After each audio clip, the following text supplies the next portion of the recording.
position of having to right the ship next week and in our elections coming up. This forum tonight is about how we can be informed voters here at the municipal level, here in California, and here in the United States as we approach the November 8th election. This issue, or these issues that we're tackling tonight, of the affordable housing crisis in Los Angeles, of development, and some of the development projects going on in Los Angeles that raise weighty questions around situational zoning and around the integrity of our neighborhoods, as well as the need for building in ways that provide more affordable housing, are not going to go away soon. And as some of our friends from Channel 35, I want to thank Channel 35, City View LA, is here tonight. We'll give them a hand. We're just asking you before we got started here, tonight is not necessarily about having the answers or dispensing the answers. And for a Democrat, we relish the chance often to dispense endorsements and to issue information to our communities here in the Greater East Side. Tonight is not necessarily that purpose. Tonight is a chance to explore, to learn together, and to ask questions that illuminate these issues, how they're concatenated together, and how we can be informed advocates and decision makers as we approach our fall November 8th election and the March 7th election next year. We have an expert panel here tonight, and I want, before moving on to recognize them, I want to thank the people in EAPD who helped make this night a reality. We would not be here tonight in the midst of summer without the hard work of a good team of EAPD activists. In particular, I want to thank our communications chair, Mary Fisher, as well as a very hard-working activist with our club and a board member of the Eagle Rock Association, Jane Demian. I'd like to thank and introduce our ruthless timekeeper for the evening. That is Tony Weiss. And I also want to thank a wise voice on environmental policy and a smart thinker on planning and land use from Pasadena, and a member of our club, Mitchell Saab. And I want to recognize the member whose idea, the formulation of this panel, really was to help jumpstart it, Marcel Cote.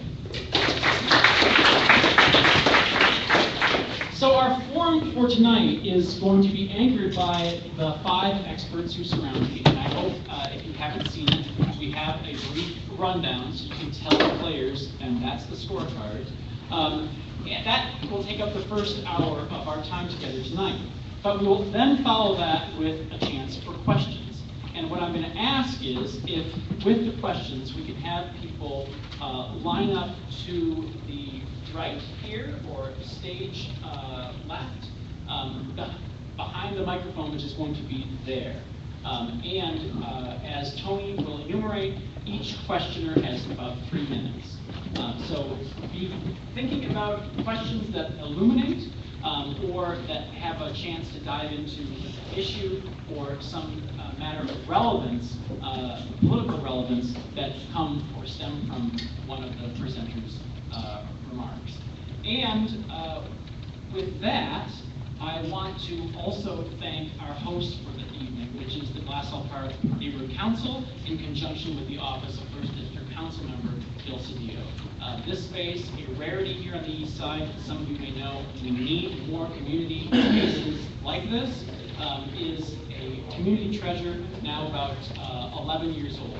So this is where our club meets ordinarily on 4th Thursdays, and I hope to see you again when we convene here again on the eve of Women's Equality Day on August 25th, back at this location.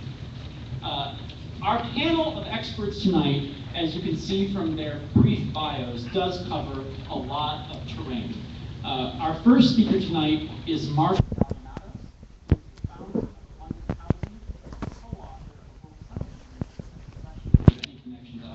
College, the next Los Angeles. He'll be followed by a member of our club and a distinguished leader now within government here at the county level, Molly Reisman. Molly is Housing and Homelessness Deputy for Supervisor Sheila Kuehl and has a strong background in affordable housing, most recently as External Affairs Vice President or Director, is that right? There we go. And she'll be followed by founding member and chair of the Policy and Research Committee of the LA Tenants Union and a longtime advocate for affordable health care and access to care of the LA Tenants Union, now Walt Center. And I'm also very happy to have another expert here, Executive Director of the Southern California Association of Nonprofit Housing, and who will be talking about the Build Better LA initiative on the fall ballot, Alan Greenwald. Finally, wrapping up, our panel of experts will be a Northeasterner, an East Side Democrat extraordinaire, and someone who many of you may have known if you've ever been involved in a planning or land use fight here in the communities of the Greater East Side, also working with the AIDS Healthcare Foundation and an advocate for the Neighborhood Integrity Initiative, Nikki Jackson. Let's give it up for our distinguished panel. And with that, and a two-step by Alan Greenwald, okay, I'm going to give it over to Mark Valianatos.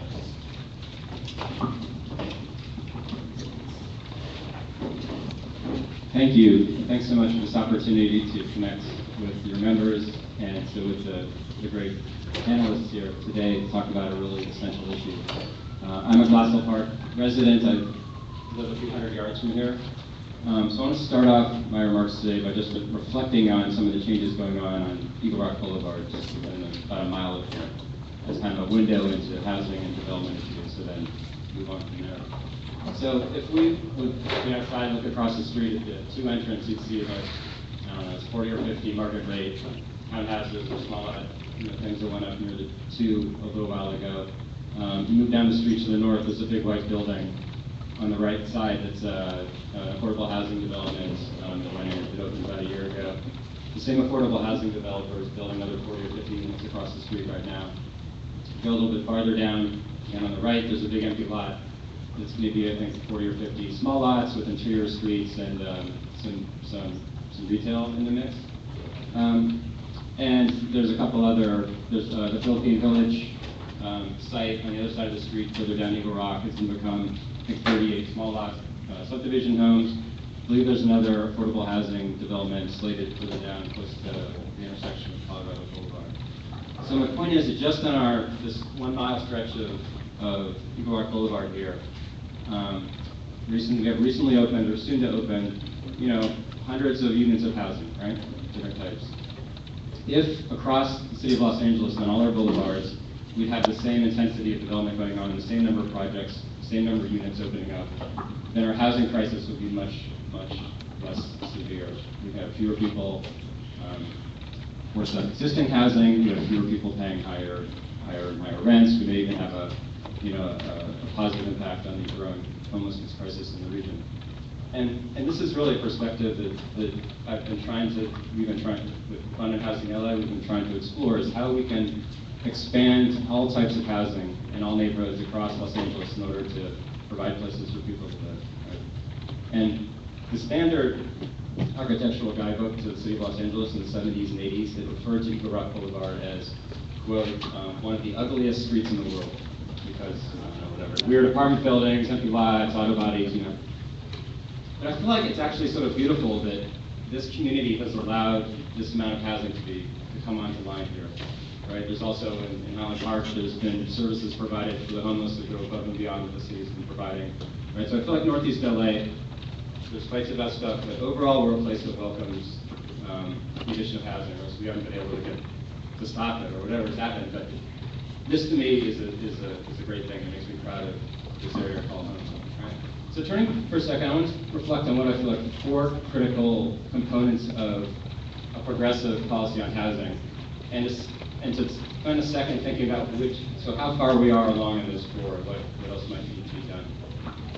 So one of them relates to what I just mentioned, is that you need to have more housing.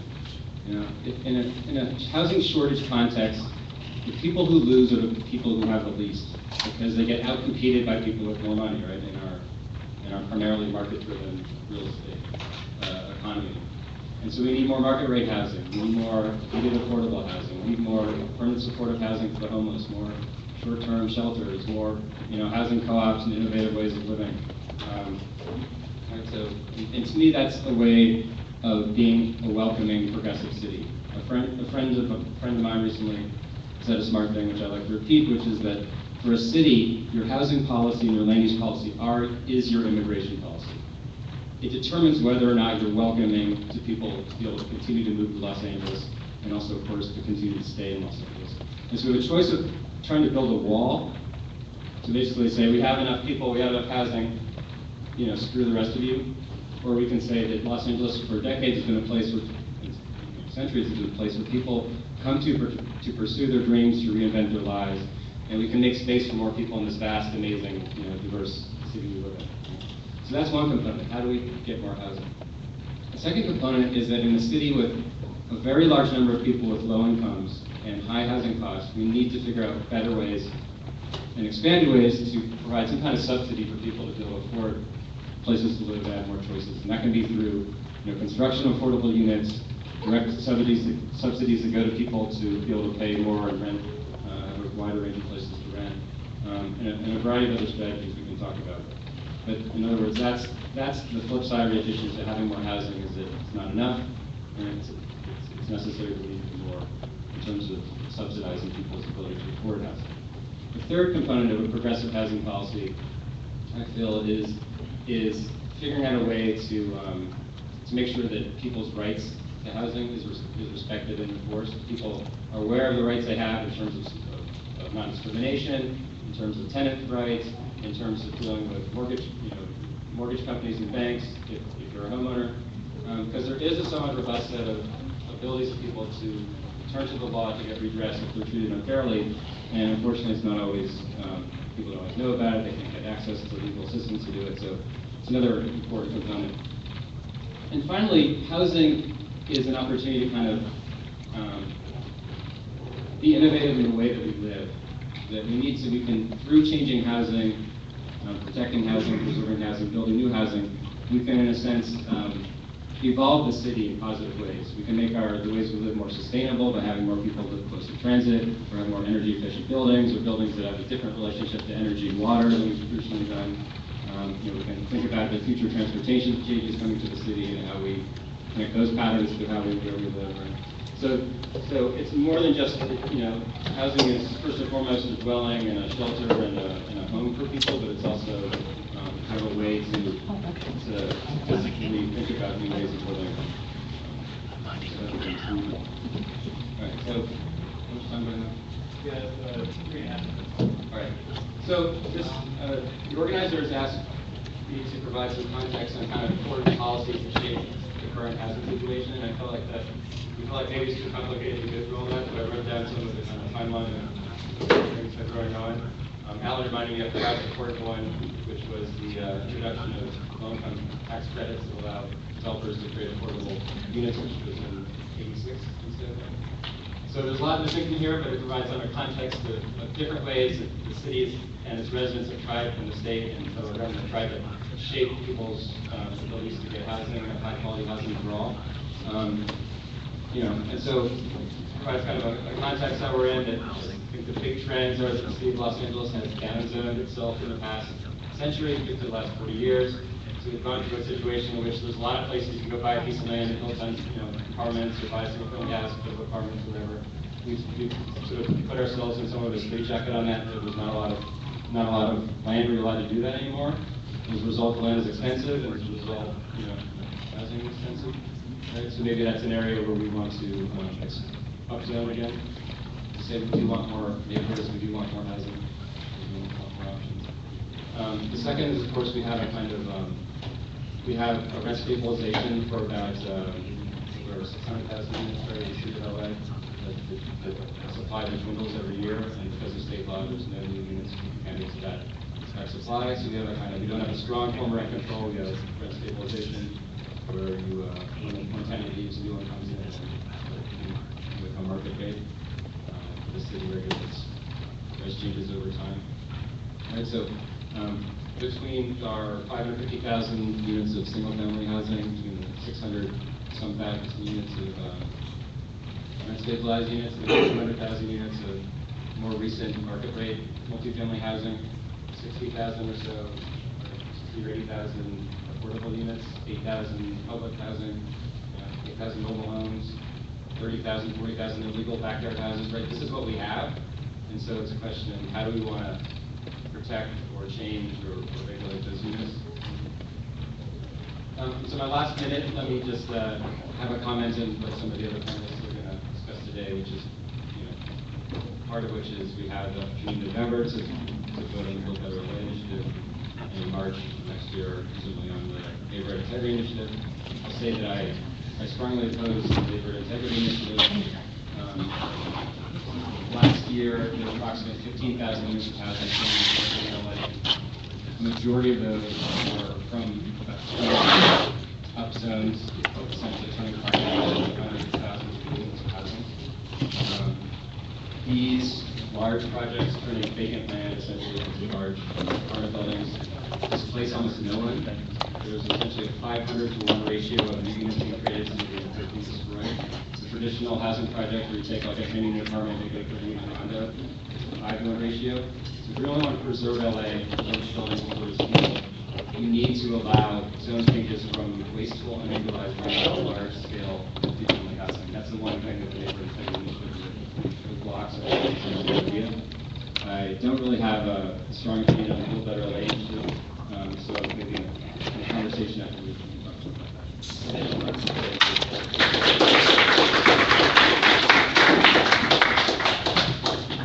Hi everybody, I'm Molly Reisman. As Tom said, I now work for LA County Supervisor in School, but I'm here more just because I live in Highland Park. I care a lot about this community, and I've been working on housing issues for more than a decade now, and it's a real passion of mine.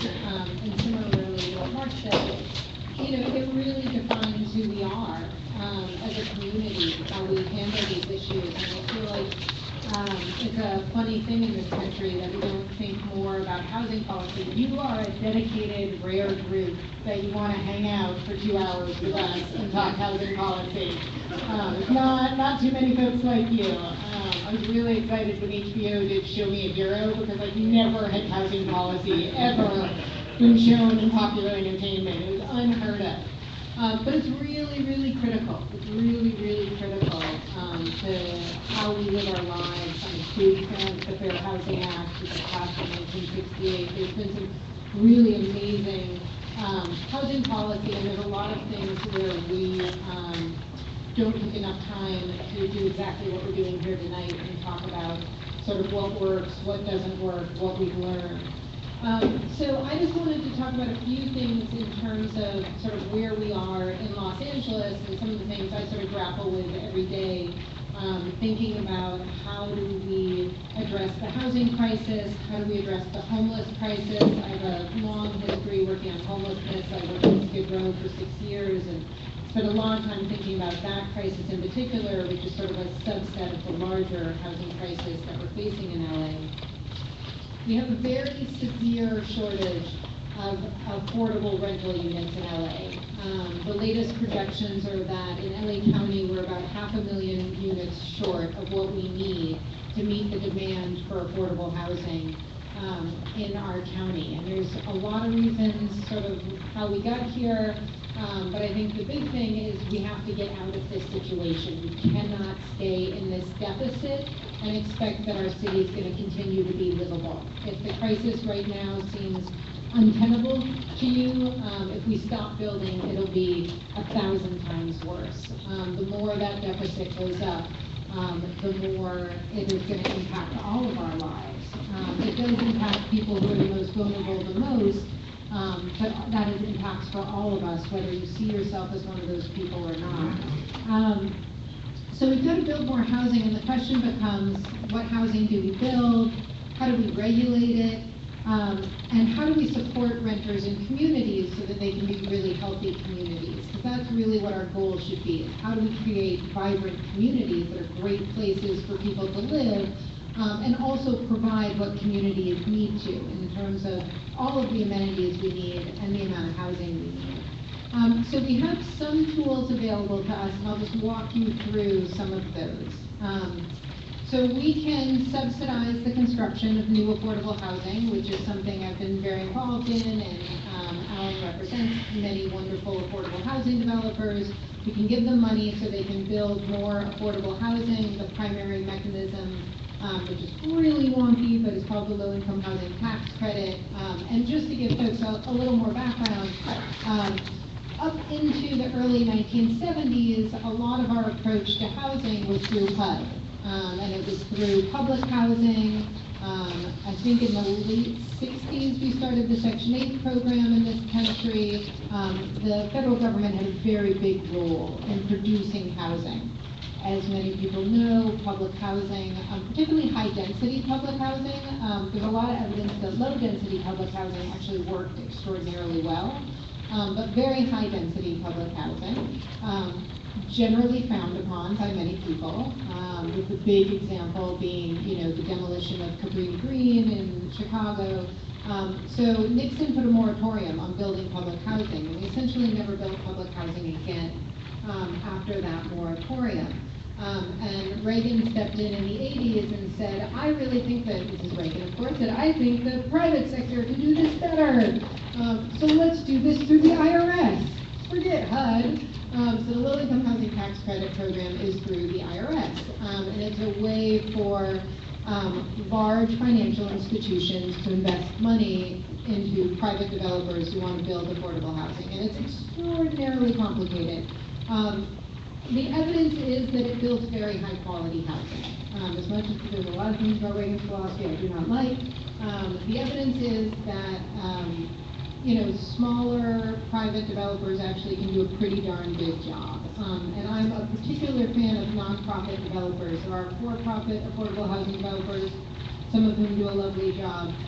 There's a lot of really amazing nonprofit affordable housing developers who tend to be really rooted in communities and do a really extraordinary job. So since '86, when that act was passed, we built a lot of housing with the low-income housing tax credit, which requires us to put additional money into it, which we can continue to do. The county has made a big commitment to increasing the amount of money we're going to put into affordable housing. So we've made a commitment within 5 years. We're going to be committing $100 million a year to build affordable housing in LA County. We're ramping up to that right now. We're going to be putting out a notice of funding in October with about $30 million, and over the next 5 years, we'll put out about $300 million as we ramp up to that $100 million annually. So we can continue to do that. It builds really amazing housing. It does not build enough. So we've got to think of other tools too. One of the big tools that a lot of folks have looked at is something called inclusionary zoning. Inclusionary zoning is when market rate developers are required to set aside a percentage of units to be affordable in the buildings they build. You may remember that this was proposed in the city of LA in 2003. There was a lot of debate over 2003, 2004 about this. It ultimately never came to a vote, mainly because neighborhood councils were very adamantly against it. Folks did not want affordable housing in their communities, and it died. Since then, there's been some lawsuits which have not particularly helped us, and most jurisdictions feel that they cannot legally create a new inclusionary zoning policy unless something called the Costa-Hawkins Act, which is a state law, is amended to explicitly say that that is allowed. And the California Association of Realtors, who's a very, very powerful lobbying group, is adamantly against any modification to Costa-Hawkins, and so we're at a stalemate. And nobody will really consider doing a new inclusionary housing policy, sadly. So that tool is, I should say we do have inclusionary housing policies in LA, in Pasadena, West Hollywood, Santa Monica. I think those are the three. And it's working extraordinarily well. So there are examples we can look to right here to our neighbors and see that it's actually really effective in creating affordable units with zero money having to be put in from the government to make those units. So we would love to see Costa-Hawkins amended, and the county supported a bill this year to amend it, but it died at the state. So very important to talk with your state legislators about this. Particularly, we have a lot of moderate Democrats who are not supporting changing or amending Costa-Hawkins, and so I highly encourage you to have these conversations with your state representatives. Some other things we can do, we do have something called density bonus laws in California where folks can get a little bit of extra density when they propose a building if they include affordable housing in the building. It's not being used nearly as much as we'd like it to be. The affordable housing developers love it because they're building affordable housing anyway, and now they get some extra density, which is really helpful. It means they can build more. And some market rate developers are using it, but it's not producing the number of units I think any of us hoped it would. There's a lot of talk right now that's really interesting about a strategy called value capture, which is the idea that if we are putting in infrastructure or giving you additional density or anything that helps you build, we should capture the value of that benefit we're providing to you by requiring that you do affordable housing. So there's a really great specific plan called the Cornfield Arroyo Seco Plan, specific plan, CAST is the acronym, that was done in North Chinatown, Cornfield area, that it seems very, very promising. And what's most promising about this is that that's just one small specific plan, but it seems to be working really well in that area. But the mayor has said he's committed to putting staff behind doing the community plans, which are our main zoning tools. And so if we could apply what we learned in the Cornfield Arroyo Seco specific plan to those community plans, that would be extraordinarily helpful. And last but not least, as we've talked about, our number one supply of affordable housing is our rent stabilized housing, which right now is about 624,000 units and dwindling every year. Thanks again to Costa-Hawkins, you can tell it's my favorite law, which says that if you had, it was passed in 95, and it said if you have a rent stabilization ordinance on the book, you can never amend it to update the year that it covers. So we only cover buildings in the city of LA up to 1978. So any building built after 1978 is not covered by this law, and every year those buildings built before 78 get older and older and deteriorate. So every year we see that shrinking, which is a huge loss to us, because not only does it control the rent increases that people receive, it also provides really important tenant protections for those renters. So that they have a lot more protections against being evicted, which is really, really critical. So I think I will stop there, but just say that I'm a huge fan of building affordable housing in any way that we can. I think our only hope of really changing the current situation we're in is building and preserving every unit we have available to us. And similarly to my colleagues who already spoke, I do have real reservations about anything that would stop us from creating new affordable housing.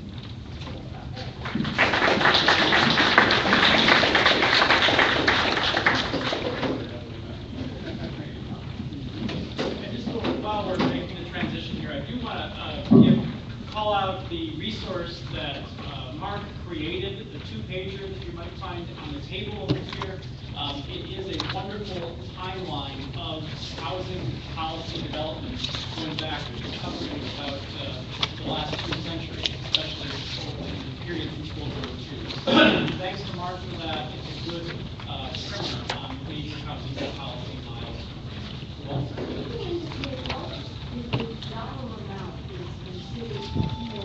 You might have a slide for that. So if anybody picks up this slide right here, there's a difference. Sorry, I won't put it on. Oh, wow. No, question. Then we're going to keep on with the program. So I did put together, and I knew this question would come up, a sheet that talks about subsidized housing versus affordable housing. Public housing, Section 8 are both subsidized housing, which means your rent is dependent on your income. It goes up and down depending on your income. You never pay more than 30% of your income. Subsidized housing is amazing. I wish we had more of it. Again, we stopped really creating more subsidized housing many, many decades ago, thanks to the federal government and Congress. More people you should talk to about housing policy.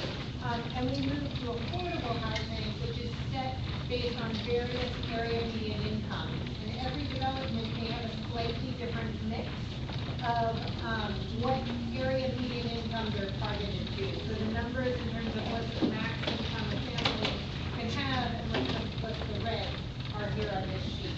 So you may want to say we really like 30% AMI housing instead of saying it's never affordable. 30% AMI housing is amazing. We don't build enough of it. Thank you, Molly.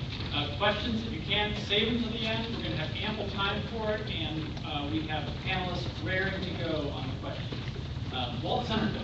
Hi. Let me just ask, how many of you are renters or tenants that you don't own your own homes? Okay, maybe a quarter. That's good. I'm glad that we were invited here to represent the perspective of tenants, because we are 63% of the residents of Los Angeles, but we have nowhere near that much political power, and we are not at the table when decisions are made, when proposals and initiatives are written, and when we have an opportunity to, what? Pull down your mic. Okay. Pull it down. Feedback. You're loud. So I just want to say that we're grateful to be here, and I would say that one of the principles that we would stand for and urge people to fight for is the inclusion of the majority renter's voice whenever policy, whenever initiative, whenever an assessment is made. Because we have a different point of view than what my very honorable colleagues have said. We see things differently. For example, what is considered affordable for many people is not affordable for the majority of people who need it most. Because in these affordable categorizations, there's also minimums for most of them that you have to make. And that a lot of people don't qualify for affordable housing developments because they don't make enough. So we always must ask affordable for whom, rather than automatically assume affordable. That must be good. By definition, it's affordable. It must be good. We say affordable for whom? At what cost? What are the side effects? One of the big things we're concerned about is displacement. We think there's a displacement crisis even more than there's an affordable housing crisis, although they're obviously linked. That the rent burden makes a difference in how people live and what they can afford. When they're paying so much for rent, they can't afford medicine and food. I helped write this thing in my day job with the Department of Public Health, which there are copies of over here, that has very graphic pictures and about how many people are rent burdened or food burdened because their housing is unaffordable. There's also, by the way, the county, 53% are renters, 63% in the city of LA. We are the least affordable rental market in the country. The average amount of income that people are spending on their rent is 47%. For the poorest, 20%, which is a big chunk. 80% are spending more than half of their income on rent. That's not acceptable. This is a crisis. We gotta act like a crisis. There are various aspects of the crisis. There's the homelessness, houselessness crisis. There's the displacement crisis. There's the lack of permanent supportive housing for people. But we say that any proposal that claims to be good has to deal with the crisis comprehensively and head on, and with boldness. I had a friend who said, you know, we got Social Security out of the 30s by being disruptive and fighting for revolution. If we had asked for Social Security, we got nothing. We asked for a socialist revolution, we got Social Security. Our principle in the tenants union is to ask for the whole meal, not crumbs. To ask for what we really need, and to ask your allies in the more traditional political establishment to see what you can do to help us.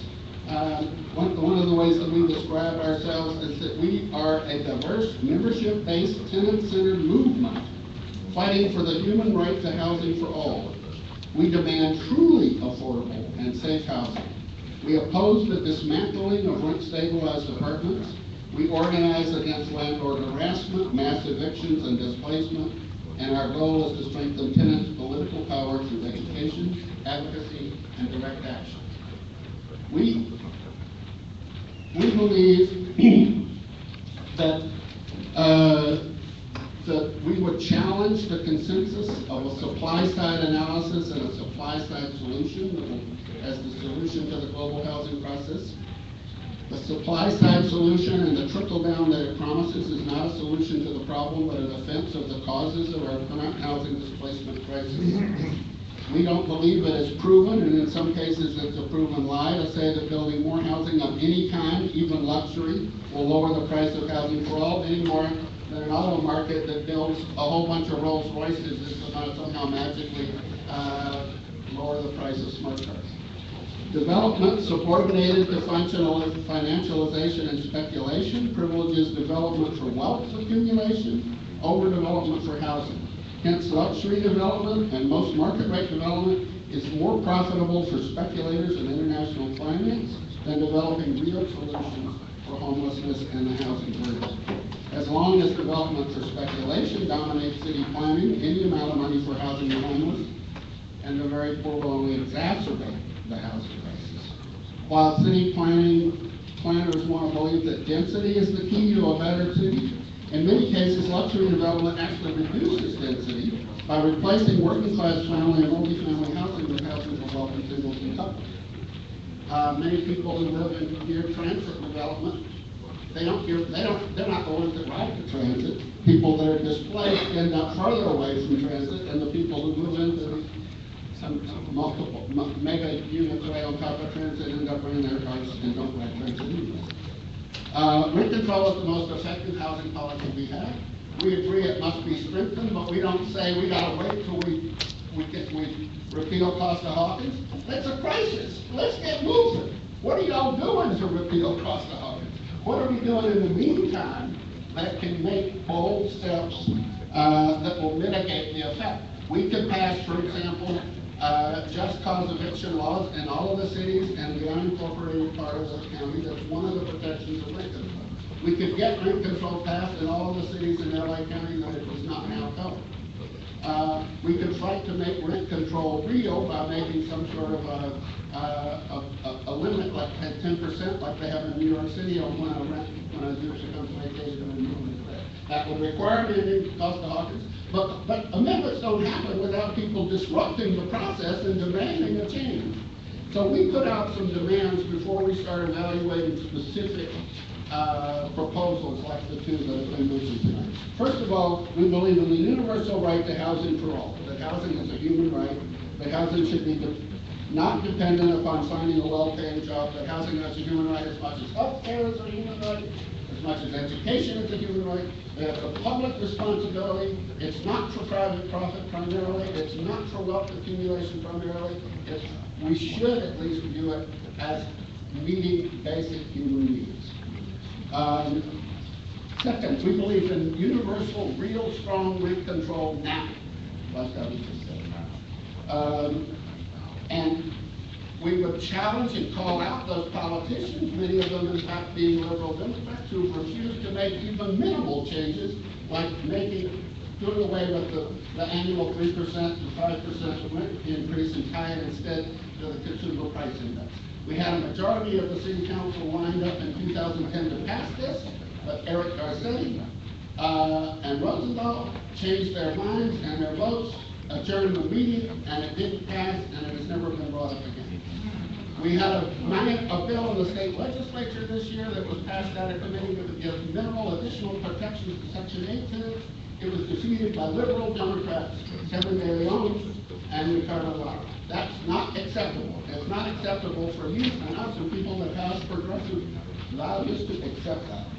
The third thing is that we demand massive public funding for non-market housing alternatives, for public housing, for social housing, for taking housing out of the private profit-making market, for creating alternatives. Let 100 flowers bloom. We know different ways. There are models around the world. There are models in North America. Let's make them happen here. Development approval should be based on need, not on money. And we need political leaders who will take leadership from tenants. Tenants are 63%. How come we only got 5% of the time? Now, part of that's an organizing job, which is what we started a year ago. We've got 600 new paying members now. We've got 3 chapters, a local reorganized building, reorganized neighborhood chapters, and then a citywide renters assembly. We have alliances with anybody and everybody that shares some or all of our goals. So we have taken a position against Build Better LA because we feel like it would actually not solve problems, but would contribute to expanding development that primarily would be 80 to 93% market rate and above, and that has the indirect effect of raising prices in a neighborhood and creating pressures to drive more people out through more market rate development. It does not have a guaranteed right of return for people that are displaced. I'm going to just finish by saying that we do not yet have a position on the neighborhood integrity initiative. We study things, we open things for debate, we have people come and talk to us, and then we will take a position. We would probably be open to at least a couple. Some people would be open to a couple things in it, such as slowing down development. Sometimes we think is a good thing if in the process it's stopping bad development, and so we can figure out how to get a handle on things. And taking away the power of developers to run their own environmental impact statement seems like a good thing. There's other things about it that we're not sure about. People have mixed experiences with the primary sponsors, trustworthiness.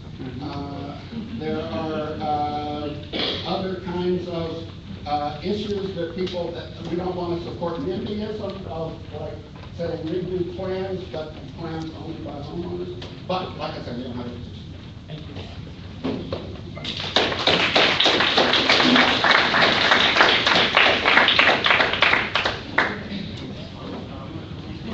And as Alan prepares, let me just make sure people are aware, there's information about the East Area Progressive Democrats here on the table. Francisco Rodriguez, thank you for your work tonight. And be sure, if you are interested in the club, to join. We are able to hold illuminating panel discussions like this tonight because of the support of our members, and we welcome you to join or renew our club as we exceed the 450 member milestone on our way to 500 members. So thank you, and we hope that you join and that we get to see more of you with the EAPD. Thanks, Hans. Hi, everybody. How y'all doing? We're doing on minute 35 or whatever of hours worth of us going on. So I got to tell you, Walter, it was great to hear your presentation and your passion. Quite candidly, I never even heard of you guys until I heard on Tuesday that you were having the action in Hollywood, and then we saw this one double pager about your position on BBLA, and I have a different opinion in almost all respects. But one of the things that was really hard for me to understand was sort of where you were coming from. And I think what I think is interesting about having heard you speak is that in almost all respects, with the exception of your position on BBLA, I'm not okay with. I feel like we're on the same side of things. I think that the major difference is the theory of change, the notion of a theory of change. And so I'll talk a little bit about that, I think. So my name is Alan Greenlee. I'm the Executive Director of the Southern California Association of Nonprofit Housing. We are a member organization whose job is to facilitate the development and operation of homes that are affordable to people who are affordable. We operate throughout 5 counties in Southern California. Because of LA County's size and LA City's size, it has a strong gravitational pull, and so we do a lot of public policy work in the city and county of Los Angeles. Our members are a majority nonprofit organizations that are engaged in the business of developing and owning homes that are affordable to low-income folks. We also have other types of members, banks who participate in the low-income housing tax credit program, attorneys and some general contractors and whatnot who support the industry. We're about 30 years old, and actually one of our key accomplishments is listed here on Mark's list, so thanks so much. I just want to offer a little bit of context, and I'm actually going to spend just a little bit of time on the Build Better LA initiative. I would be happy to make the 23-page beast available to you.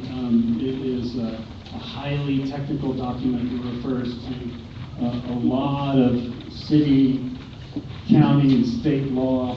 And so I think I'd like to spend a couple of minutes just talking about at a very elemental level what it does. And so the very first thing I want to do is just draw you to this graphic. Now, that graphic is actually part of this document that's over on the table.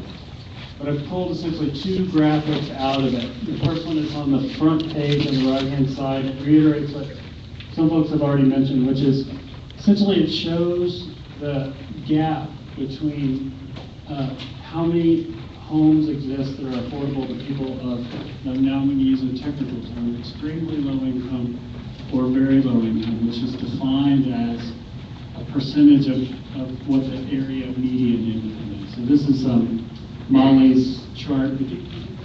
Okay.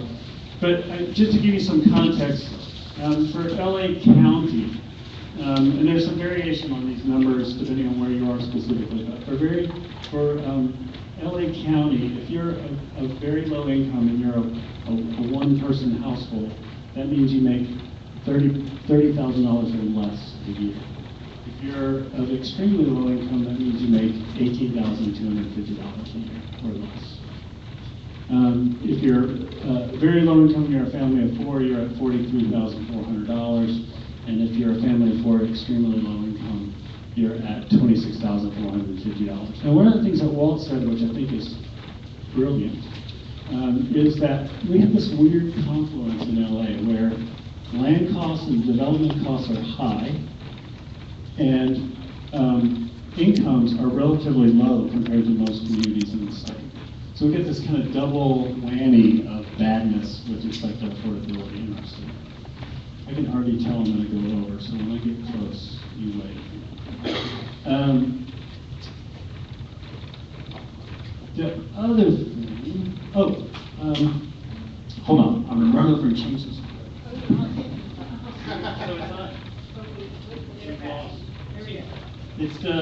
There you go, perfect. No, it's the PDF. See the PDF there on the bottom? Yeah, when you hover over that, I'll give you two documents. It's the one on the right. Right as you're facing it. And you gotta move the cursor up to. You got it. Click. All right. Awesome. So that graphic also is from this document. So it's page 2.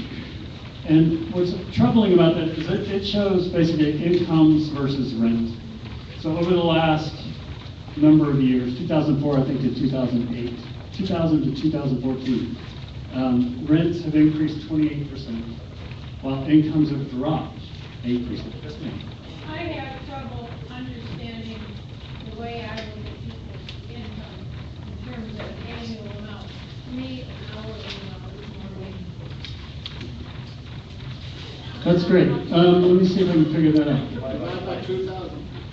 Well, I know that what $15 an hour is $30,000. Yes, $15 an hour, $38,000, something like that. I have 4 minutes left. Okay, so extremely low income are people who are making $60.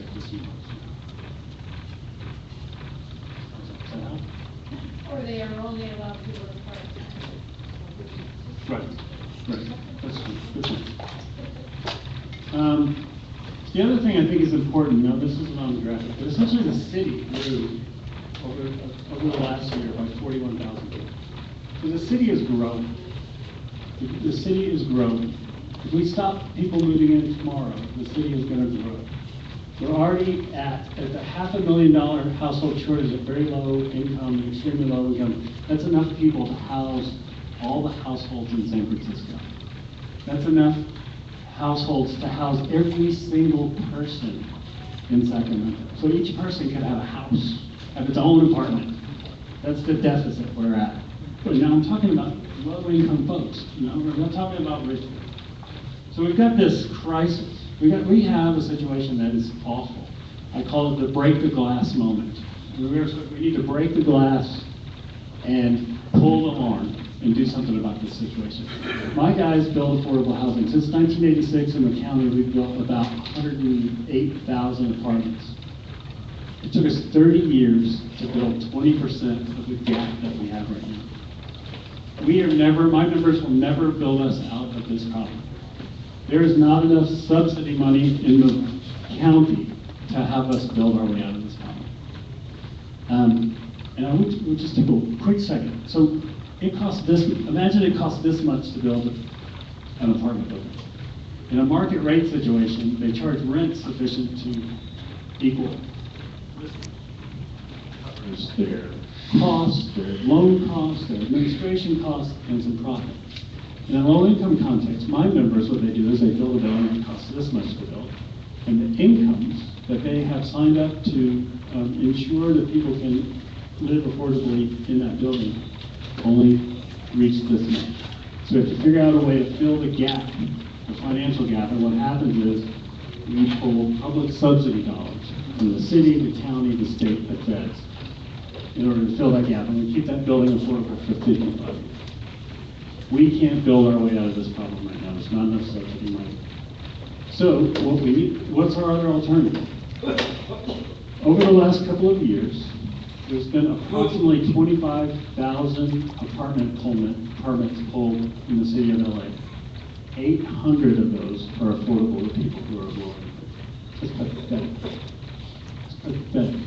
So we need to come up with a way to figure out how to make sure that a bigger portion of that 25,000 are built that affordable. And so that's what BBLA does.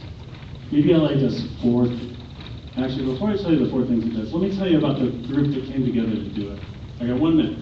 So the group that came together to do BBLA was a group of labor advocates, a group of community advocates, including environmental groups and community organizing groups, and us, the affordable housing industry. And the community advocates have been working for a number of years on policy around how to mitigate price pressures on areas around the transit build-out. So they have been looking at ways to make sure that affordability happens close to transit.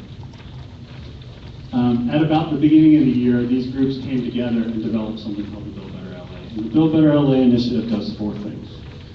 The first thing it does is in the context when a developer is seeking this value capture, where the developer is seeking a concession from the city to increase the value of that land, it requires that that developer do 2 things.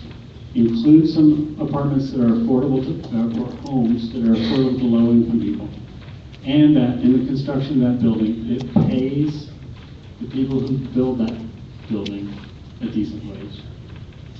The second thing that it does is it creates an infrastructure it creates a responsibility in the city to assess the impacts on jobs and housing affordability by region on development. The third thing it does is that in the subsidy funds that the city has, it requires that we meet certain workforce standards when the buildings get built. So essentially we hire people from the city of LA, we hire underserved and disadvantaged workers to build those buildings. And the very last thing it does is it charges the city with coming up with a set of principles and guidelines about how to manage development, particularly around transit, with a focus on making sure that low-income people can either stay in that community or the new units that are built are affordable low-income folks. Thank you,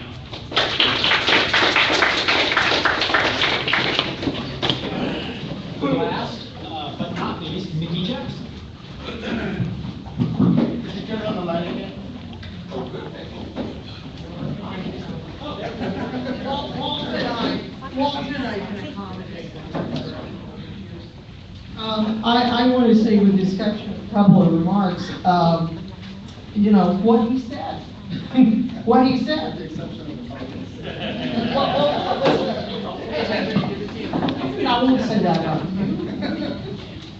So, my mom raised me not to do that. So, you never know when they're going to show up. You think they're gone. A little bit lower. There you go. Thanks. Getting help. I lived in Glassell Park for 15 years, right up the street, and I've now lived in Highland Park for almost 20. I was on the original CPAC, which was Community Plan Advisory Committee, which wrote the local community plan that was adopted in 1991. It does need to be updated, even better, we would hope. So I'm a long-term person with a big investment in this community, and I worked on saving Lowry's, and we worked on saving the Vandekamps building and trying to get our college to come in here to the Vandekamps building. So I have a long history, and I have a long history with a lot of folks in this room. I think I want to tell you a quick little story. I love storytelling, maybe it's because my family's from Texas.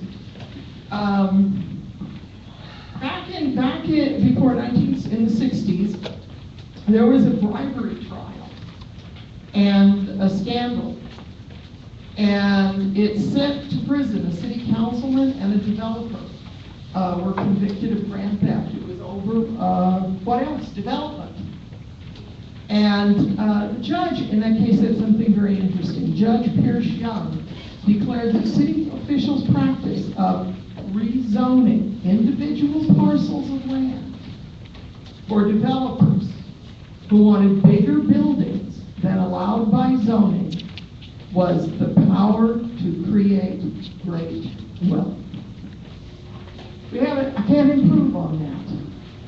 1969, there was an election and there was some charter reform, and in that charter reform was passed laws that forbid rezoning, what we call spot zoning, rezoning areas that are under certain sizes. That is rampant in Los Angeles right now. It is going on. All developers have to do basically is ask for it, and City Hall gets it. And people say, well, if it's illegal, how can they do it? And I say, well, some people have won a lot of lawsuits if they can afford the attorneys because it was illegal. If you want to know why a lot of those lawsuits are being won, that's one of the reasons. But it costs a lot. And how can you sue each and every developer who these things are thrown out like candy at City Hall? And our initiative that we came up with, there was a lot of different folks, community folks, and a lot of different ones of us who talked about this to put it together, is about trying to get the City Hall to obey the law. Now there's a concept. It really is. It's about obey the law that already exists. Stop spot zoning. Stop general plan amendments. And it puts teeth into that. Let me tell you a few things that it would do. Because there have been some wild claims, those things where you read them and you say, really? I don't recognize that. Anyway, the idea is to preserve communities by ending spot zoning. So in Koreatown, you have a community that's basically small apartments and single-family houses, and suddenly there's a 27-story tower there. And everybody says, that's nuts. It's spot zoning. It's general plan amendment. And no, it's not legal. People are going to call the LAPD just won't. LAPD just won't come and arrest the city council. A dubious that, and they often donate money to the city council member. There's huge millions and millions of dollars documented going to developers, to lobbyists and city council. And the other thing is there's thousands of affordable housing units. Everybody's talking about saving affordable housing units. But guess what? It isn't just vacant parking lots that these giant buildings go up on. If it were, okay, but it isn't, and we know it isn't. We've driven around, we knew there weren't that many vacant lots.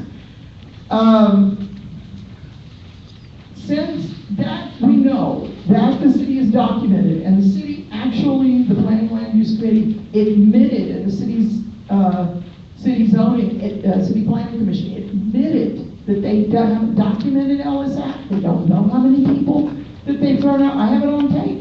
Because they tape those things.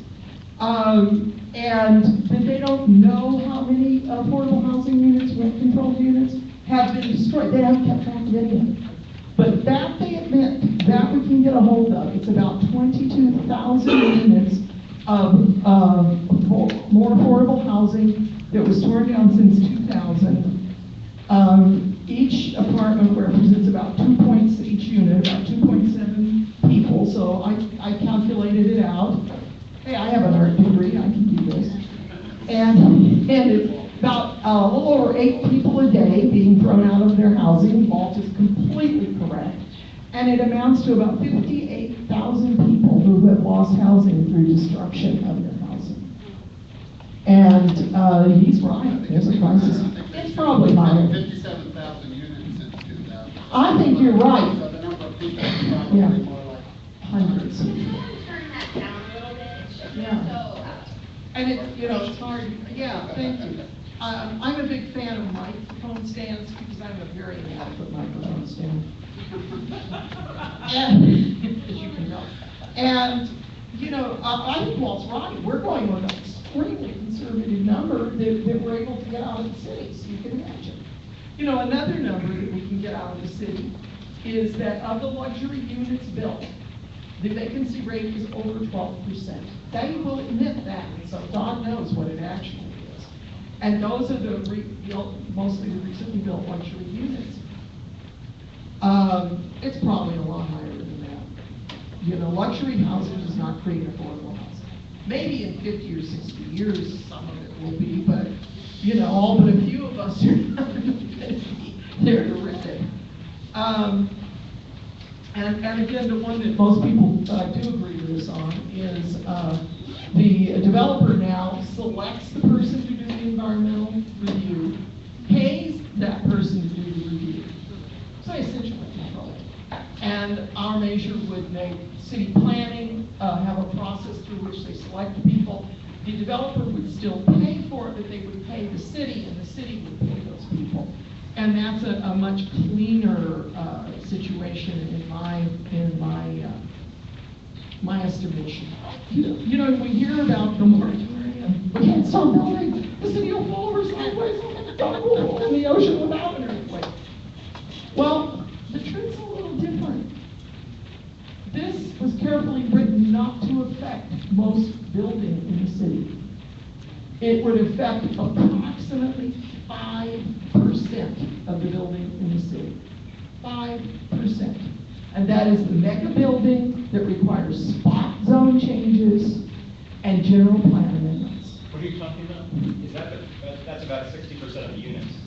So It's 5% five- of the buildings, but 60% of the units. Thank you very much. I'll do that with you next time. Are you talking about one of these amendments, one of these propositions? The proposition, neighborhood integrity proposition. Okay. It would put a moratorium on 5%, the most profitable 5%, the mega development 5%, and true, the luxury units are the vast majority of what is being built, so it would affect them. It would. And those poor people, they might have to, up to 12% vacancy rate. But, building houses for the wealthy is profitable, and that's what people want to do. So that's important to understand.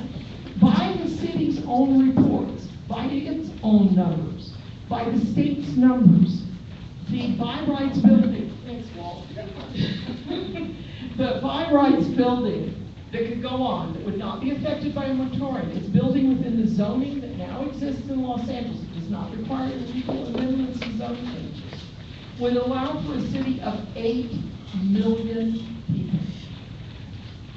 You could build 5 million units under the city's current zoning. Those numbers come from the state and they come from the city. They don't come from us. And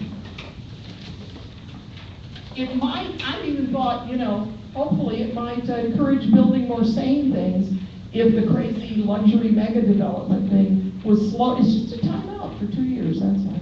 And it encourages the city to create an actual plan and to do what they do based on planning, not on donations and developer backroom meetings and deals.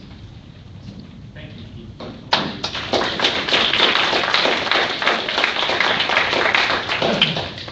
As you prepare questions, I just want to make a special recognition of 2 people who joined us here tonight. I want to give a shout out to our EAPD Secretary Treasurer, Hector Hueso.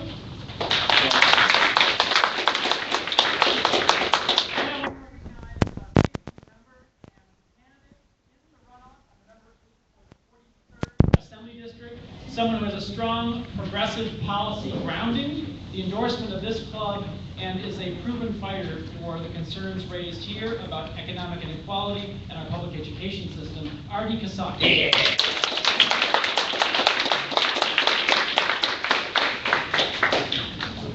As I mentioned earlier, questions have a good amount of oxygen provided to you for 3 minutes. This is not the 2-minute rule before LA City Council. This is a prolonged 3-minute rule here of EAPD. And we have a microphone here at the front, and if you have a question for the benefit of Channel 35 listeners and for other audience members, please state your question in the microphone and direct it to a particular panel member if you can. I just wanted to clarify, it's 3 minutes for question and answer, so just bear in mind, the longer your question, the less of an answer you'll get, so. Are rhetorical questions allowed? They're gonna have them. I told you he was ruthless, okay? I told you he was ruthless. This is a Democratic club, Ann, what do you think? So let's get started. Do we have a first questioner? Yes, sure. So my question is, what is the concern? My name is Susan Hunter. The concern is that homelessness is such a crisis that we're seeing across housing. What is being done to prevent the sale, sublease, rental, or lease at all to anybody who is not a year-round permanent resident of the housing that's being built? I'm talking about any of the housing, any of the developments, any of it. What is being done to prevent any of it from being rented, sold, leased, or subleased to anybody who's not a year-round permanent resident at all? One thing, I'll just share with you real quick. As some people might know, the county's been looking at how do we raise revenue to support our homeless initiative. That is a really exciting initiative, and we're going to need more money to be able to implement it beyond the next couple of years. And so I've been looking at a lot of tax policy lately. And one of the things I looked at is, could we charge a different property tax rate to people who are not year-round residents? If somebody buys a second home here, a vacation home, could we charge them a different property tax rate? I would assume if you have a second home, it's a luxury, you should be able to tax it at a higher rate, and it turns out, no, that's illegal, you can't do that. And I was surprised to learn how limited we are in using tax policy to disincentivize people who are not year-round residents. Short-term rentals are a huge issue in addition. We have people who have second homes, we have people who buy investment properties, and we have people who are buying property or evicting tenants because of short-term rentals. It was very, very disheartening to see the proposition in San Francisco that would have restricted short-term rentals go down. There was millions and millions of dollars by Airbnb poured into fighting that initiative in San Francisco. And I definitely think it has made jurisdictions a little skittish. There's a lot of money in the short-term rental industry right now, and we are hopeful that City of LA will pass something, but it's tough to figure out how to move these things forward. just one addition, that reminds me that although we were glad to see City Attorney Fuhrer go after a short-term rental violator, that in general, the city attorney does not have any staff devoted to enforcing housing law, tenants' rights, going after landlords, going after violations of land use policies, and this is something that really needs to change. I'll just add that one of the areas that the club provides leadership in is extended analysis and providing meaningful guidance within democratic politics around issues like affordable housing. I think you heard here tonight why it's so important for there to be a sustained focus and a grassroots accountability presence on housing issues here, so that the long-term view and accountability over office holders is basically generated from us at the grassroots, and that there's accountability being exercised over elections, over endorsement procedures, and over legislative agendas once we are past election day. So I want to make sure that we realize that that obligation, the question was what is being done, but I want to make sure that we take that initiative here and that we recognize the importance of clubs like this here in our east side to create accountability over that for the long term also, because we are part of that recipe. Next question, Tony. You can have it yourself.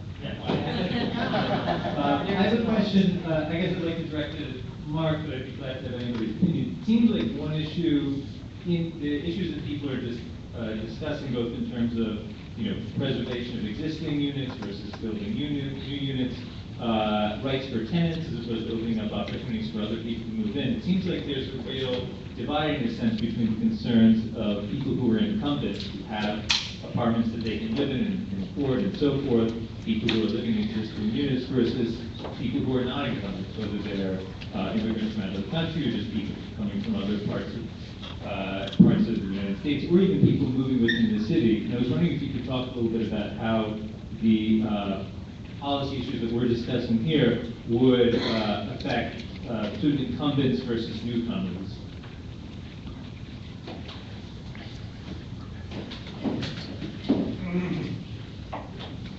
Take as long as you want to answer.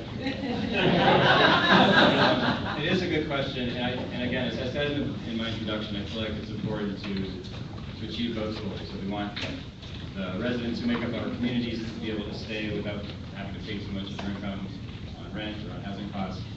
But we want Los Angeles to remain an open city that people come to. That's what made us what we are. So, a couple of thoughts are that studies show that we build new housing, whether it's market rate or whether it is affordable units, increases displacement of existing residents when there's gentrification pressures. And it kind of makes sense. If a middle class, upper middle class, wealthy person wants to move to Highland Park, there's been almost no new housing built in Highland Park for 20, 40 years. And so what they have to do, they have to outbid someone who's like a kid, existing resident on a home, or they have to, express some interest, and then someone buys an old, post-1970 apartment building and flips it over to condos. If there's a lot of housing being built, then they have a choice of coming to a new unit, and there's less displacement pressure. So I'd say that there's kind of this sense that if we put housing in, we're pushing people out. It's actually, I think, statistically, it's the reverse. It protects existing. That's contested, I would just say. For example, this Berkeley contests that example. Now, it says that that affordable housing does a better job than market rate housing, but it accepts that market rate housing also reduces displacement. And there are individual tragedies. Neither the development of market rate nor subsidized housing has a significant impact on this place. But they both do. They both reduce it. No. I'm just saying it's contested. His point of view is argued, and there are a lot of people that agree with him, but it's contested. It's not. I thought it's challenging. So climate change. The other point might be that the strategy of the city of Los Angeles is to allow new development, essentially in commercially zoned and industrial zone land along corridors, rather than trying, in a way, partially to avoid the conversion of existing smaller apartment buildings and single-family houses. And so if we are concerned about those projects that tend to be larger because the housing cost, the land cost is big, and you have to go into big lots or building tall buildings, right? Again, it's going to expand, it's going to increase displacement. As I mentioned, 2015, the zone change units, like 8,000 new units and like 20 units placed, right? Traditionally, you buy, as I mentioned, you buy a small apartment building, you kick everyone out, and you build a somewhat bigger building there. It's totally apples and oranges.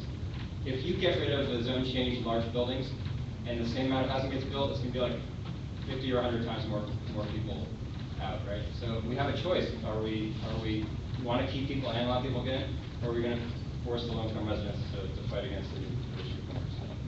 Thank you, Mark.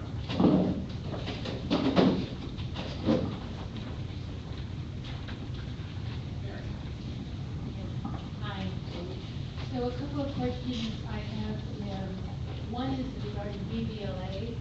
My understanding is that there is a loophole in the proposed initiative that even though it's required for developers in order to get permission to do variances, et cetera, they have to sponsor and they have to be doing a certain percentage of affordable units. But I've heard that actually that a percentage is not firm and that it's malleable, so that they are not required to hold to a certain percentage, that that's negotiable, is my first question. And then to anybody else is, in terms of Costa-Hawkins and what would it take to get, a viable effort to try to change it and amend it? How realistic is that? And how realistic is that? And what could be done to get that on board again? Yes. Okay. So with respect to the targets on affordability, they're actually very firm. They're outlined in the proposal itself, and I'm just going to read them to you because I can't remember them. So anything that's above a 35% density increase. So if you're going above, if you're going above, if you're going to increase the density of your building above 35% of what the zone allows you to do, then you have to have 11% very low income units, of which 5% need to be extremely low income, or 20% low income units, of which 5% must be extremely low income. Does that make sense? So that's firm, there's no way around it. There is a way around it, which says that if you can demonstrate that it impacts your financial viability of your deal. So, but wait. Wow, it's go. Beats Ted Cruz. Yeah.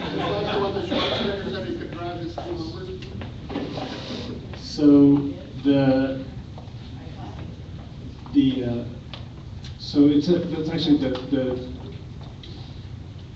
oh man, I don't want to be in the position of defending that piece. So the bar for that to meet the ability to demonstrate that kind of viability is very high. It's not something that is easily achieved. The targets are firm and well defined, and the ability to sort of work beyond that is very difficult.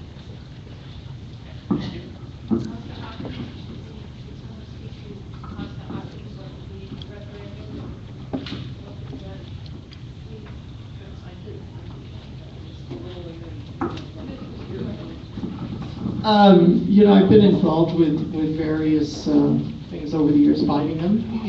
Walt and I fought some of these initiatives that were pretty awful, and supported some that were pretty good on.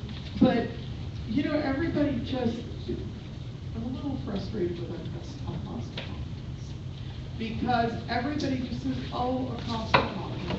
just, and I don't think that's true. There were things brought up that could be done if there was will to do it. There are measures that can be taken if there's will to do it.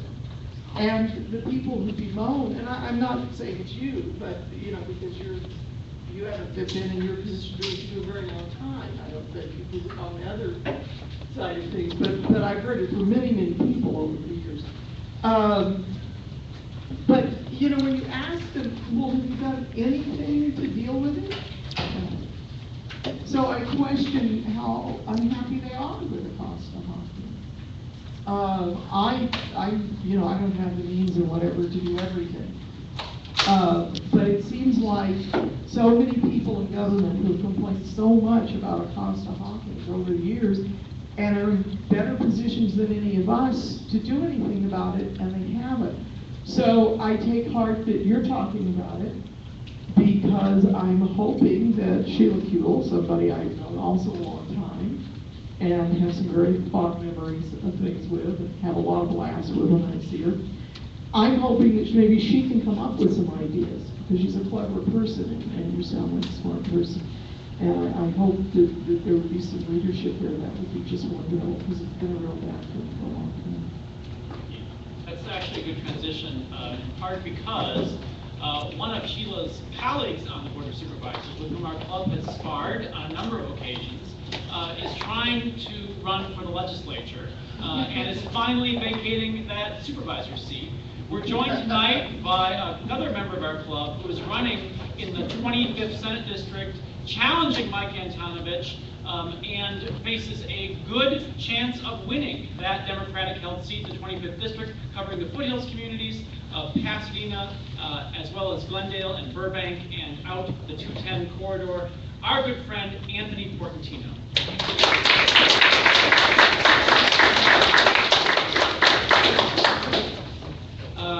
We have some questions to get through. I want to see if we can get through as many of our questions as possible. Next. I'm going to be the mic. My question is, I'm Dave Lara, and I'm taping this session for the use of our organization. And I want to get approval by all of you that we can use your talk today on our website and our Facebook pages. Do I have your permission? Yes. It's for dealers. Yeah. Yes. So thank you very much. Thank you, Dave.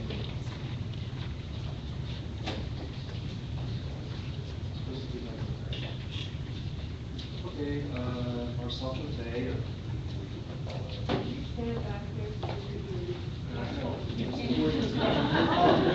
He's on a tether, you see. Unlike most Democrats, he's on his short. I just go back here and talk really loud like Dave was. No, talk directly into the mic. Get close to your mouth.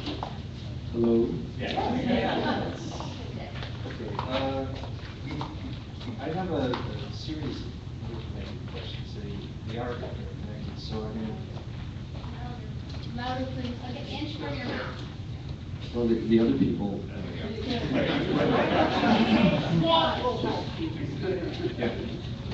Is that good now? Yes. Okay.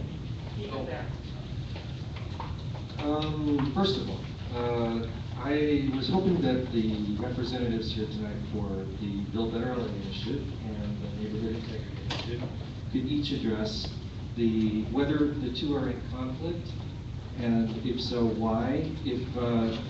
If we were to pass the Build Better Initiative in November, that I believe would allow for exceptions to the current zoning to facilitate construction of affordable housing, right? And the Market rate that has something. Okay, right, and the right. What was the percentage? 7 to 20. Okay. So anything over that amount would be qualified. Anything more than 7 to 20%. Could be more. Could. So. It's like if they have 7 to 20% affordable units out of a basically market rate development, then they could go forward. Okay. And have the zoning exceptions and so forth. Yeah. Okay.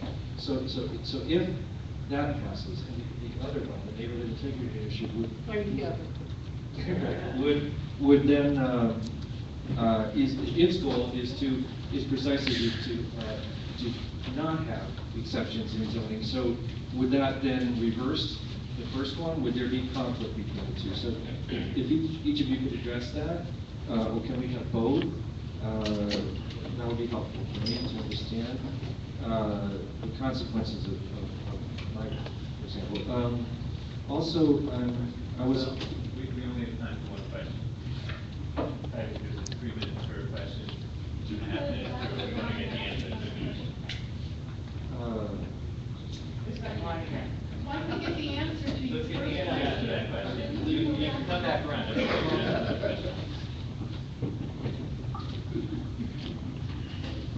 So the Build Better LA initiative includes a provision that says that there's a competing measure on the ballot at the same time.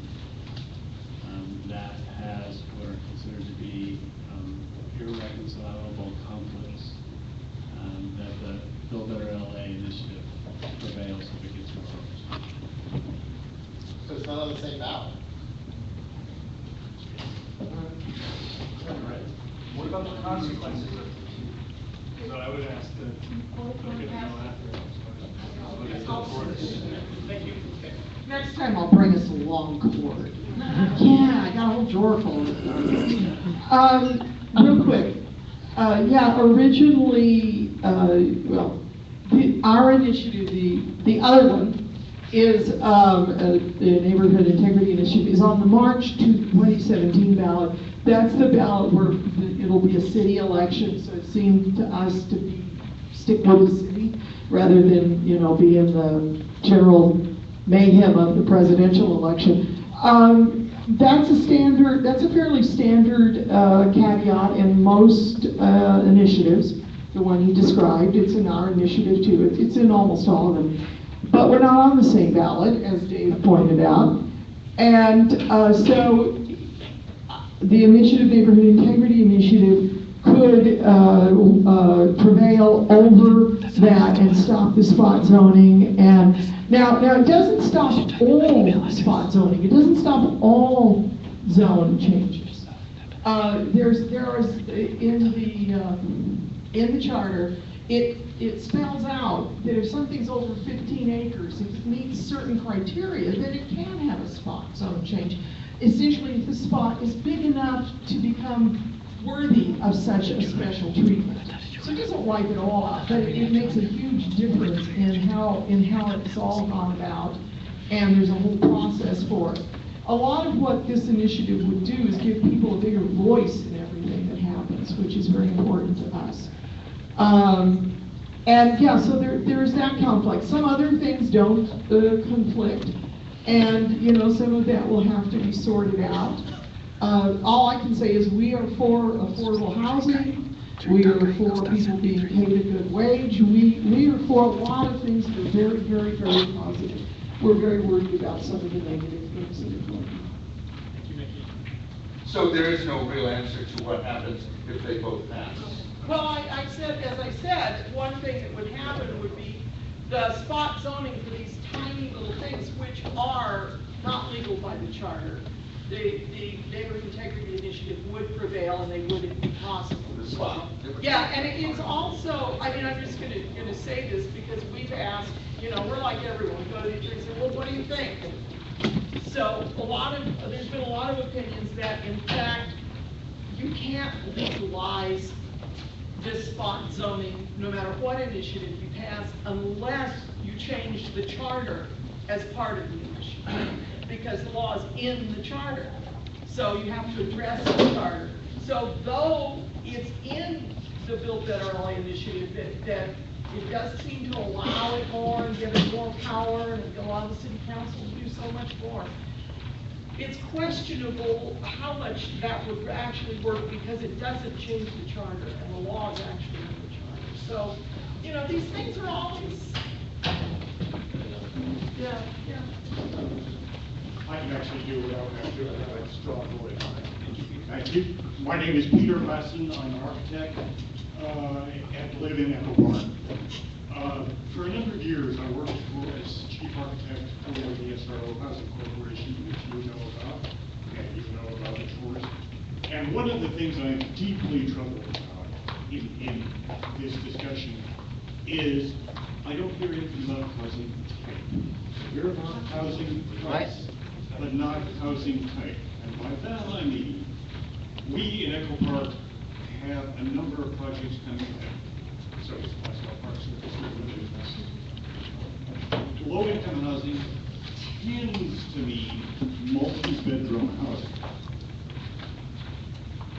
I, as a person in a wheelchair, I know that. I am supported, of course, by the VA, if I need to be. I own my own house. But most of the people, not everybody on Skid Row is that, but so many of them just need an SRO. We aren't talking about that kind of thing. We do need more SROs built. We need 1 bedrooms, 2 bedrooms, 3 bedrooms, and at times 4 bedrooms. Different population. What I'm suggesting is, as opposed to use your wheelchair, we do have a law that covers us. Accessible housing in multi-family buildings, usually 15 units or more. Then people in wheelchairs get 1 unit. This ain't good enough. This just is not good enough. What I want to know in this proposed legislation, first, is any of it proposing a mix of residential type? 1, 2, 3, SRO. Secondly, keeping it affordable to get some of the large number of homeless off the streets and into residential facilities is absolutely necessary, and I don't think we're doing it. So with that said, I'm sort of broadly throwing it out. Well, just one thing I'll just say, at the county, our current policy is any money we put into affordable housing, 50% of it goes to permanent supportive housing, which tends to be, sometimes we do supportive housing for families, but most of the time it's for single individuals. And about 50% of it goes to affordable housing, sometimes for seniors, which might be a 1-bedroom, sometimes for families, which is multiple bedrooms. The SRO debate is a really fascinating debate, and I worked for Skid Row Housing Trust, SRO's sort of sister organization, which built SROs, or didn't actually build, rehabbed single-room occupancy. Single-room occupancy is when you have an apartment that doesn't have a bathroom and a kitchen. It's in a building with shared bathrooms and kitchens. So it's smaller units, more affordable. But in 2006, the City of LA Housing Department decided they didn't feel that it was respectful of people who were homeless to fund SROs and said, we're not funding that anymore. The only way to build housing for people who are homeless is to build studio apartments. It's a really interesting debate. And this is something that, we see over time, our opinions about how much space people need in housing changes. And as urban areas become more and more popular, there's an interesting sort of like movement back to smaller and smaller units, and we hear about micro lofts and pod living and all of these things.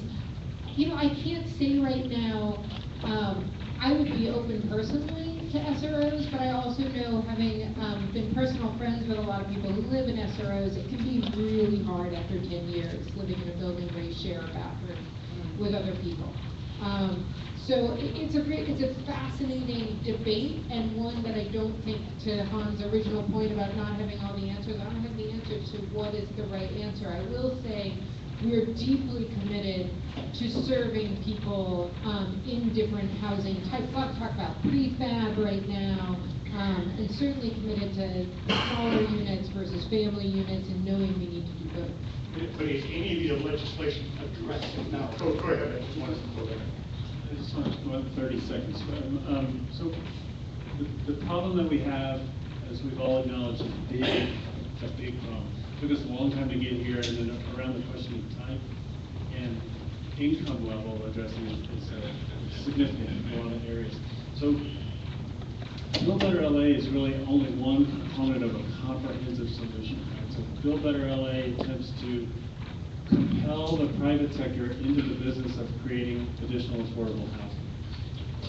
There are a number of things that are happening, particularly on the ballot, right? So the city of LA, the county of LA are moving towards making sure that there's a significant investment in housing for chronically homeless population, which includes a transitional. The state is looking at a $2 billion investment in the chronically homeless. I know I have a minute and 30 seconds. And then, so. Can I just say, the city's ballot initiative to do a $1.2 billion bond to build housing for people who are homeless is incredibly important. And it doesn't have a number or anything to call it yet, but it's extraordinarily important. Can we go back to the line, or else let's all talk? We're going to be stripping out. I can do really fast.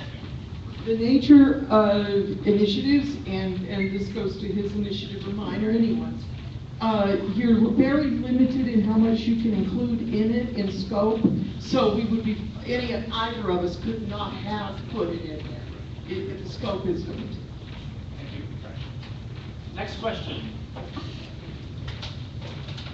Hi everybody, my name is Mitchell Tsai. I'm a lawyer who does mostly land use and CEQA law. So I thought it was really interesting, Molly, when you raised the issue that the CEQA density bonus, which essentially is very similar to the Build a Better LA initiative in that it imposes requirements and gives developers the ability to build higher density housing in exchange for more affordables, has not been that effective in terms of actually getting more housing stock built. So I think there's a real question as to how much do general plan restrictions and zoning restrictions actually play in deterring development. And I wanted to hear your question about, I wanted to hear why you think the Build a Better LA initiative as opposed to the CEQA density bonuses would be more effective in being able to get more housing supply. So the Build Better LA initiative potentially do a couple of things. So one is to recreate the premises of the density bonus law, particularly around the questions of general plan and zoning. So as you get above the density bonus thresholds, it requires affordability laws.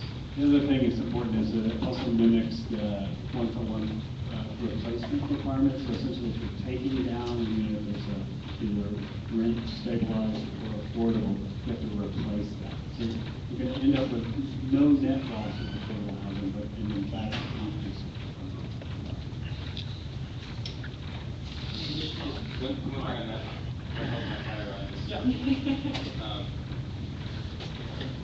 My hope around this initiative, if it passes, would be that then the labor who have political power, to some extent affordable housing, moral power, would want to encourage upzonings more and be willing to push for kind of a citywide, to make more market rate housing happen, because then some portion of that is affordable, right?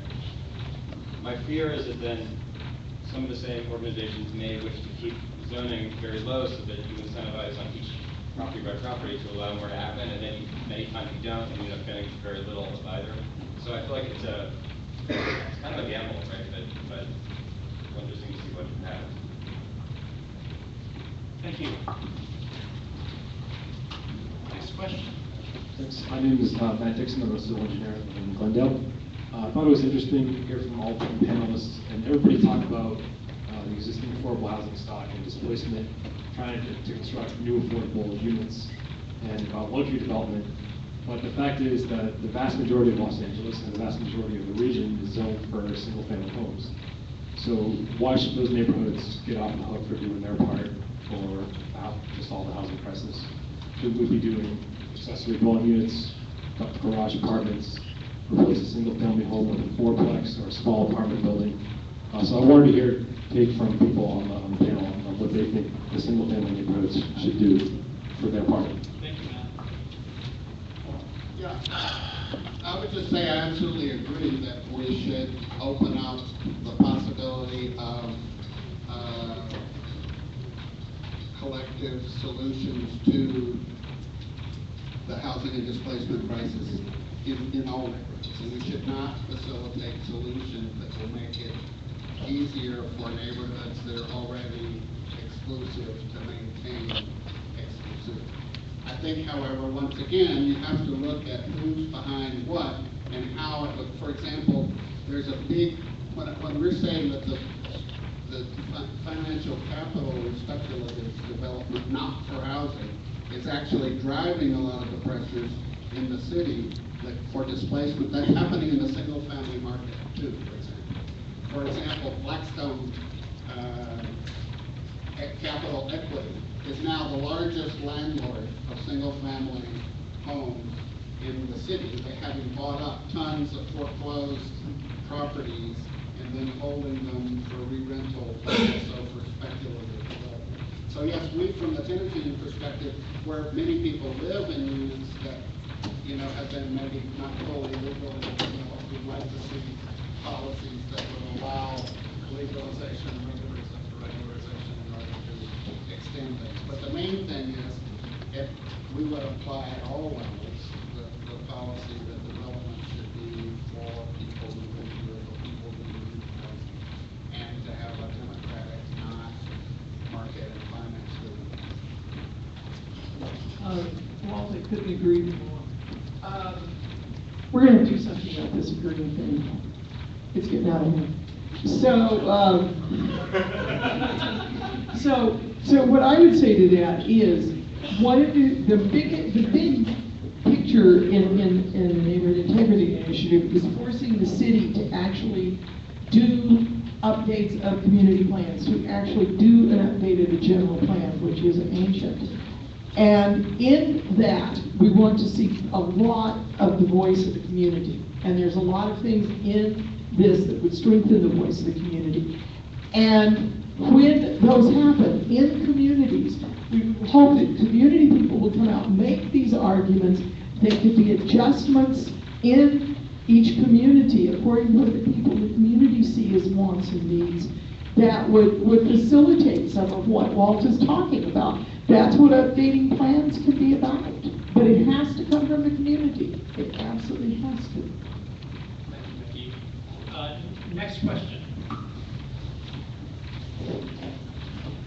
Hi, my name is Luca Barton. I'm running for City Council for District 1. We also have a rep here, Kirsten, Field Director of Joe Gray Alley, who's also running for the same seat.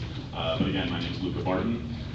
So I have some flyers that are on the table, and we're going on a community listening tour. So this is part of it. I'd love to hear from you all and also the panel more either now or later. So the question is, mental health is really important to me, and I'm curious about this $1.2 billion bond, and if there's anything in there for facilities, mental health facilities, that where people who need to be institutionalized will have the help they need and can permanently live there, as well as, because I have a friend in Portland who's a psychiatrist at a place like this that's really wonderful also for alcoholics, things like that they can use in the community, and then also about that bringing down cost of living in the area and also having mental health for the community.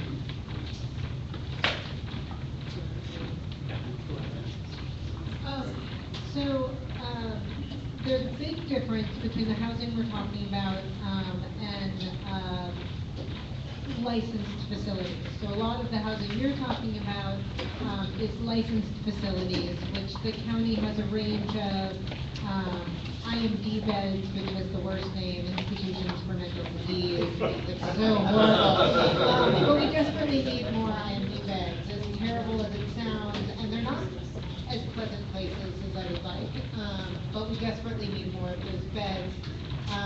And then we have licensed facilities that are lower security, not locked facilities, but equally important. We have things called IMD step-downs and a whole variety.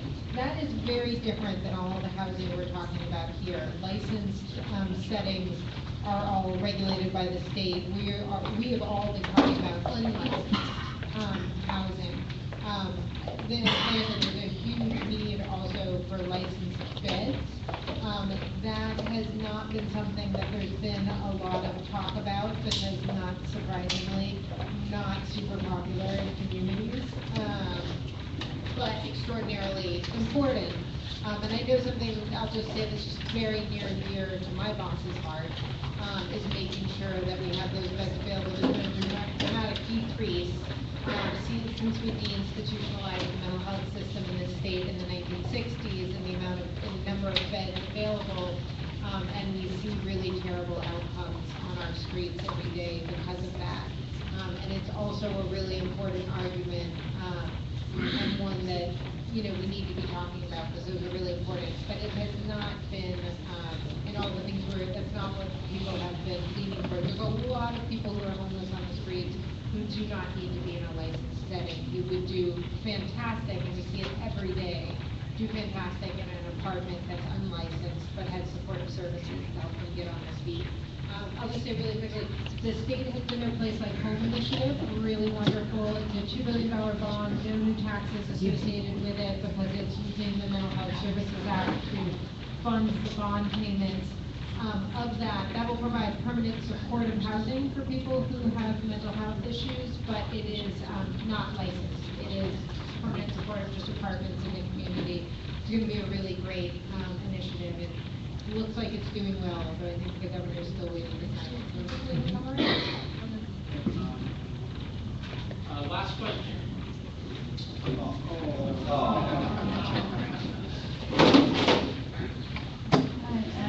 I live in Glassell, and it's just been really expensive, the construction of high-rise buildings. It's just everywhere, it's intense. It's just every block there's a high-rise building going on. And I want to like you guys know anything, what's going on, what's the plan behind this. I don't know what's going to come and live there. It seems like they have a plan to kick out the low-income families from their building, and they are doing all of it. Thank you for coming and asking the question. Anyone want to venture a take on the manifestation of the problem in Glendale? I'm not a Glendale resident. Ma'am, perhaps you could talk to Dixon afterwards, a Glendale resident, so we can discuss going into the Glendale planning. My opinion is always, whatever type of building it is, it can be someone's home. We don't know who that is. Just, I've lived in a single-family house right up to the hill above this building, essentially. And there's tons of other single-family houses being built there because there's a lot of vacant lots in the middle of the parking on Washington.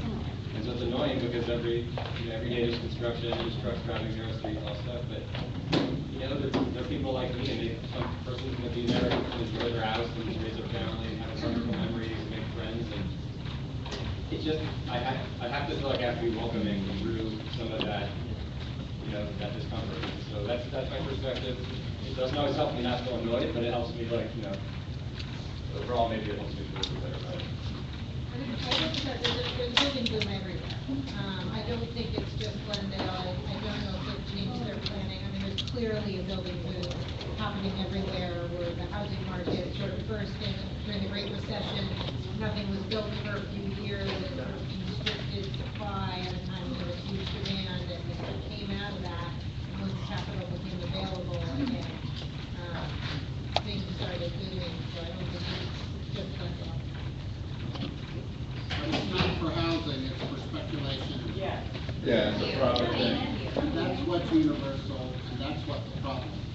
Okay, just two wrap-up questions on that. One, the issues we're tackling tonight cross jurisdiction. They cross jurisdiction here, which is why it's so important for us as on waste policy, as on public integrity, to be focused and organizing across jurisdiction, and to be staying active across jurisdiction. So that's important to raise these questions and to create accountability that crosses our jurisdictional lines here. But secondarily, I think we also need to pay attention to the importance of our votes and of being sustained voices here at the local level to create accountability and long-term policy goals that we're not just evaluating, but that we're actually taking action and moving on some unaddressed issues around Costa-Hawkins reform, around long-term city policy, around long-term investment in our mental health needs, our criminal justice reform needs, and our protections for oversight of developers. Some of you may have seen recently that we are facing efforts to get accountability for a local developer who fled the country with millions of dollars in profits extracted from a community college district contract, some Glendale housing that was done subpar, and we now are in a position of trying to get that criminal expedited from overseas for some real degradation of our affordable housing and public investments in developments here locally. So we don't get that unless we exert the power here locally. And I want to thank all of you for coming out tonight, for being part of that process that helps set the agenda and creates accountability locally now and going forward. Not just in our fall election, but in our next and last standalone municipal elections and in the elections to come, and in the legislative agenda that we need to pursue. Thank you again. We hope to see more of you, and stay tuned to Channel 35 for their